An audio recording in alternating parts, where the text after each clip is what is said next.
It is Tuesday, August the 5th. This is The Warning. Let's talk honestly about what's happening in America. Conditions are deteriorating. The assault on the republic, on democracy, on freedom, liberty, however you wish to think about, is worsening. One of the grave offenses of this era is the arrogance of the political elite who have decreed that it is their right to take away your right to pick, to choose, to elect who leads you. What they seek is a world where the professional politician, using very intricate software, picks their voters. And so this is why congressional districts look like this and this and this.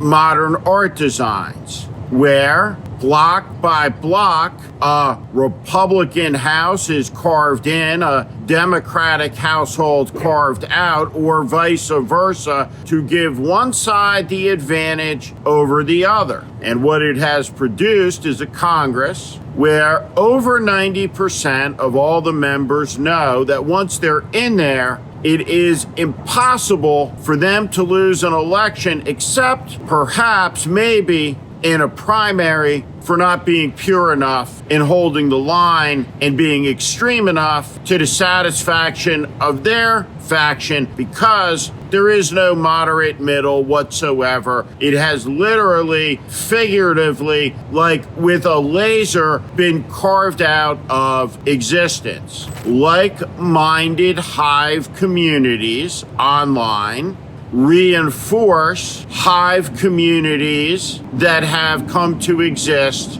in real life. And congressional districts carved between the two that exist in this space where the hive mind floods their fellow travelers with information curated so that no offense is ever given, that celebrates their leader as pure and true and making America great again. And so we have witnessed over the last 6 months the effects of all of this. We've seen the consequence, the masked agents, a secret police force now funded to the size of the 15th largest military in the world, concentration camps, migrants sleeping on concrete, the evisceration of America's scientific industrial complex, the evisceration of the concept of facts and data from the government, the reduction of the word of the United States around the world to that of a banana republic dictator from a Hollywood cartoon. Mostly it has happened on the watch of the Schumercrats in Washington, D.C. It is there that Trump has steamrolled his opposition and has eviscerated the checks and balances. It is there against Chuck Schumer, a man who is not competent to the task, not competent to the moment, a feckless man, a man who has appeased Donald Trump, a deluded man, a man who, when there was an opportunity to arrest this, to stop it, to slow it, instead went out and delivered this. I'm going to stand with you in this fight, and we will win. We will win. We will win. We will win.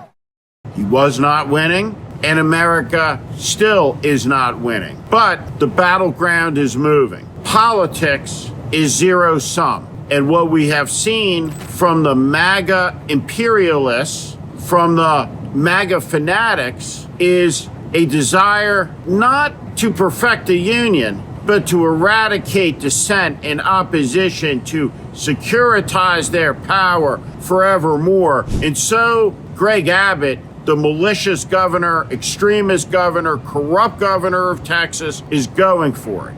In the middle of a decade, 7 years off from the redistricting, Greg Abbott looks around and he says, wow, Trump is unpopular. So what do? Well, we better take votes away from unhappy people and distribute them through modern science and technology on a map that creates 5 new Republican districts. for the purposes of maintaining Trump's unchecked ambitions and unchecked power pristine. In the end, this aggression, of course, is answered by, let's see, the governor of New York. But here in New York, we will not stand on the sidelines with the timid souls on the sidelines who don't care, will not invest their heart and soul into this battle. This is a war. We are at war. And that's why the gloves are off, and I say, bring it on. War. I, as an American, do not want war. And I don't like the governor of New York talking about war. But what Democrats must realize is that Donald Trump's aggressions must be answered, and that power must be used to stop the abuse of power. Here's California Governor Gavin Newsom, who's much closer to the line of where the party must be. From my perspective, if we're going to play fair in a world that is wholly unfair, we may have the higher moral ground, but the ground is shifting from underneath us. And I think we have to wake up to that reality. And I'm talking to members of my legislature, whatever our alternatives. We can do a special session. I can call for one today if I chose to. We can then put something on the ballot, and I could call a special election. We can change the Constitution with the consent of the voters, and I think we would win that. Republicans cannot be allowed to redraw congressional maps and pick up 10, 15, 20 seats to insulate themselves from voter outrage about their aggressions against the Constitution, against civil liberties, against the least of us by the richest amongst us who have taken great license with the people's government. It's time to remind the powerful politicians that, in fact, we are a government of the people, by the people, for the people. And that requires the people having a vote. And that is what the MAGA extremists are trying to take away. But war, we must never think about this as war or allow Donald Trump to pull us into thinking about our fellow citizens as our enemies, because then we will have lost our country.